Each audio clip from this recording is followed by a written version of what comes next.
भक्तजनों, आप सभी को पहले जलाराम जयंती की हार्दिक शुभकामनाएं। आज जलाराम बापा की जयंती है। आज के दिन पूरे भारत में जलाराम बापा का जन्मोत्सव मनाया जाएगा। ज्यादातर लोग जलाराम को बापा के नाम से जानते हैं और वे भारत के गुजरात में रहने वाले एक लौटे संत थे। अब आप सोच रहे होंगे कि जलाराम को बापा क्यों कहते हैं। आज के एपिसोड में हम इसी के बारे में जानेंगे। बस वीडियो को अंत तक जरूर देखें। सागर भक्ति में आपका हार्दिक नमस्कार। जलाराम बापा का जन्म हिंदू महोत्सव दिवाली के एक सप्ताह के बाद 4 नवंबर 1799 में हुआ था। इसीलिए उनके नाम को भगवान राम के साथ भी जोड़ा जाता है। उनके पिता का नाम प्रधान ठक्कर और माता का नाम राजबाई ठक्कर था। वे भगवान राम के परम भक्त थे। जलाराम बापा को शुरू से ही शारीरिक जीवन में रुचि नहीं थी। अपना ज्यादातर समय वे तीर्थ यात्रियों और साधु संतों की सेवा करने में व्यतीत करते थे। कुछ समय के बाद वे अपने पिता के व्यवसाय से अलग होकर अपने अंकल वालजी भाई के साथ रहने लगे। 18 साल की उम्र में तीर्थ यात्रा से वापस आने के बाद जलाराम बापा फतेहपुर के भोजा भगत के शिष्य बन गए और गुरु ने भी उन्हें शिष्य के रूप में अपना लिया। जलाराम को उनके गुरु भोजल राम ने भगवान श्री राम के नाम का गुरु मंत्र भी दिया था। अपने गुरु के आशीर्वाद से ही उन्होंने सदाव्रत नाम के भोजन केंद्र की शुरुआत की, जहां सभी साधु संतों तथा जरूरतमंद लोगों को भोजन मिलता था। एक बार गुणातीत स्वामी जूनागढ़ जाते समय रास्ते में वीरपुर ही रुक गए, जहां जलाराम बापा ने उनकी खूब सेवा की।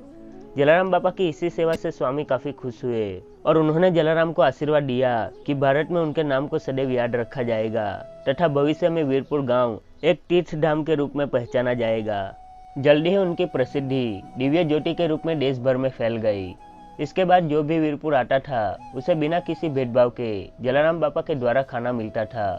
वह परंपरा आज भी वीरपुर में बरकरार है। एक बार हरजी नाम का दर्जी गंभीर पेट के दर्द से जूझ रहा था, तो वह स्वयं जलाराम बापा के पास आया और ठीक हो गया। जलाराम बापा ने जैसे ही भगवान से प्रार्थना की, वैसे ही हरजी ठीक हो गया। फिर वह जलाराम बापा के पैरों पर गिर पड़ा और उसने जलाराम को बापा के नाम से पुकारा। तभी से उन्हें जलाराम बापा के नाम से जाना जाता है।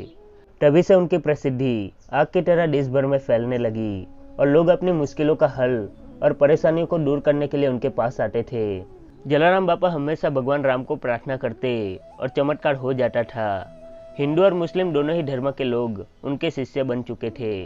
एक बार मुस्लिम व्यापारी का बेटा जमाल बीमार हो गया। डॉक्टर्स ने भी उसका इलाज करने से मना कर दिया। उसी समय हरजी ने जमाल को उनके अनुभव के बारे में बताया। जमाल ने अपने घर से ही प्रार्थना की, यदि उसका बेटा ठीक हो जाता है तो वह 40 गेहूं की बोरियां जलाराम बापा को श्रद्धाव्रत के लिए देगा। भगवान ने भी उसकी प्रार्थना सुन ली और उसका बेटा ठीक हो गया। और फिर जमाल भी गेहूं की बोरियां लेकर जलाराम बापा के दर्शन के लिए गया। हिंदू कार्तिक माह एवं शुक्ल पक्ष के 7वें दिन को जलाराम बापा का जन्मदिन जलाराम जयंती के नाम से मनाया जाता है। इस दिन भक्तों को प्रसाद के रूप में खाना खिलाया जाता है। साथ ही वीरपुर में इस पर्व पर विशाल मेले और उत्सव का आयोजन किया जाता है, जिसमें लाखों श्रद्धालु आते हैं। इस दिन प्रसाद के रूप में खिचड़ी तथा कढ़ी खिलाई जाती है।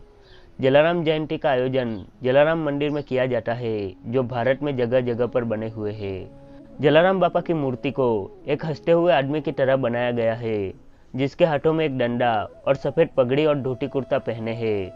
जलाराम बापा के मंदिरों में हमें उनकी मूर्ति के अलावा भगवान राम, सीता, लक्ष्मण और हनुमान जी की मूर्तियां भी दिखाई देती है। आज के एपिसोड में जलाराम बापा के लिए बस इतना ही। जलाराम को बापा क्यों कहा जाता है, इसके बारे में कुछ कहना हो तो हमें कमेंट करके ज़रूर बताएं।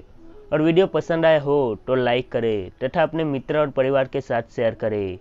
रोज़ इस तरह के वीडियो देखने के लिए सब्सक्राइब करें हमारे यूट्यूब चैनल सागर भक्ति को। वीडियो को अंत तक देखने के लिए आपका बहुत बहुत धन्यवाद।